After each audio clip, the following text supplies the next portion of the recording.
भारताच्या ऑपरेशन सिंदूरमुळे दहशतवाद्यांच्या 3 म्होरक्यांना हादरा।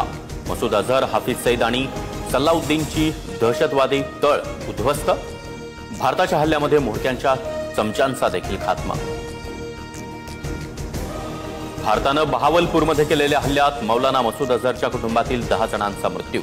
माझ्या कुटुंबाला जन्नत मिळाली, मीही मेलो असतो तर बरं झालं असतं। संपूर्ण कुटुंब ठार झाल्यानंतर अझहरची प्रतिक्रिया। मसूद अझहर, हाफिज सईदच्या दहशतवादी ठिकाणांवर भारताचे यशस्वी हल्ले। जैश ए मोहम्मदचे 100 दहशतवादी ठार। भारताच्या हल्ल्यात लष्कर ए तैयबाच्या 6 मोठ्या कमांडर्सचा खात्मा। मुदस्सीर, हाफिज अब्दुल मलिक, वकास आणि कमांडर हसन भारतीय एअर स्ट्राईकमध्ये ठार। मुरिदकेतील लष्कर ए तैयबाच्या प्रशिक्षण केंद्रावर हवाई हल्ला। मुंबईवरील दहशतवादी हल्ल्यातील अजमल कसाबनं याच ठिकाणी प्रशिक्षण घेतलं होतं। ऑपरेशन सिंदूर अंतर्गत दहशतवाद्यांच्या 9 ठिकाणांवर भारताचा एअर स्ट्राईक।